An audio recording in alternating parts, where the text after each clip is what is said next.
সন্তানের টানে বাংলাদেশে গিয়ে কারাবাস, ৮ মাস পর ভারতে ফিরলেন ফাল্গুনী। অঞ্জন শুক্ল, নদিয়া। প্রথম পক্ষের সন্তানের টানে সীমান্ত পেরিয়ে ওপারে গিয়ে চরম লাঞ্ছনা ও ৮ মাসের দীর্ঘ কারাবাস শেষে অবশেষে নিজের দেশে ফিরলেন ২৮ বছর বয়সী ভারতীয় নাগরিক ফাল্গুনী রায়।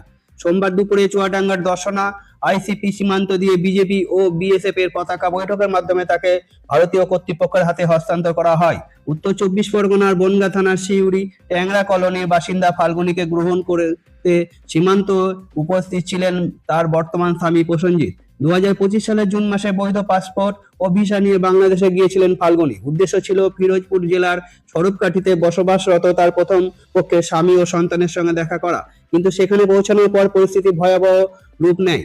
অভিযোগ, ফাল্গুনীর প্রথম স্বামী তাকে অকথ্য মারধর করে এবং তার পাসপোর্টটি ছিনিয়ে নিয়ে বাড়ি থেকে তাড়িয়ে দেয়। বিদেশি পাসপোর্ট হারিয়ে দিশেহারা ফাল্গুনী ঝিনাইদহের মহেশপুরে এক আত্মীয়ের বাড়িতে আশ্রয় নেন। বৈধ নথিপত্র না থাকায় তিনি চোরাপথে ভারতে ফেরার চেষ্টা করেন, কিন্তু ঝিনাইদহ সীমান্তে বর্ডার গার্ড বাংলাদেশের হাতে আটক হন তিনি। অবৈধ অনুপ্রবেশের দায়ে তার বিরুদ্ধে মহেশপুর থানায় মামলা দায়ের করা হয় এবং আদালতের নির্দেশে তাকে কারাগারে পাঠানো হয়। আদালত ফাল্গুনীকে দুটি মামলায় ৮ মাস ৫ দিনের কারাদণ্ড প্রদান করে। সাজা শেষ হলে দুই দেশের প্রশাসনিক অভিবাসন প্রক্রিয়া জটিলতায় তার কারাবাস দীর্ঘায়িত হয়। সর্বমোট ৮ মাস ১০ দিন তাকে জেল খাটতে হয়। ডিসেম্বর ২০২৫ ভারতীয় দূতাবাস তার নাগরিকত্ব যাচাই শেষে ছাড়পত্র দেয়। ২৬ জানুয়ারি মাসে বাংলাদেশের স্বরাষ্ট্র মন্ত্রণালয়ের সুরক্ষা বিভাগ থেকে হস্তান্তরের চূড়ান্ত অনুমোদন মেলে।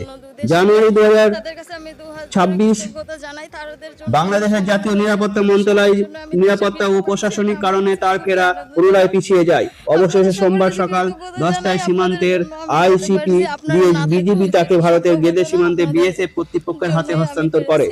এই সময় BJP, BSF, custom, immigration, police এবং বিভিন্ন মানবাধিকার সংস্থার কর্মকর্তারা উপস্থিত ছিলেন। দীর্ঘ আইনি লড়াই ও মানসিক যন্ত্রণা শেষে ঘরের মেয়ে ঘরে ফেরায় স্বস্তির নিঃশ্বাস ফেলেছে তার পরিবার। চেষ্টা করেছি, চেষ্টার ফল আমি পেয়েছি যে আমার বউটা যেন ভালোভাবে ফেরত দিয়েছে, এটাই আছে কি বাংলাদেশ সরকারের কাছে কৃতজ্ঞ আমি।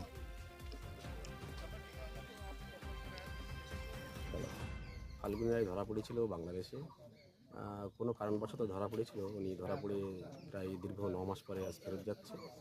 বাংলাদেশ এবং ইন্ডিয়ার যৌথ প্রচেষ্টায় উনি ফেরত যাচ্ছে।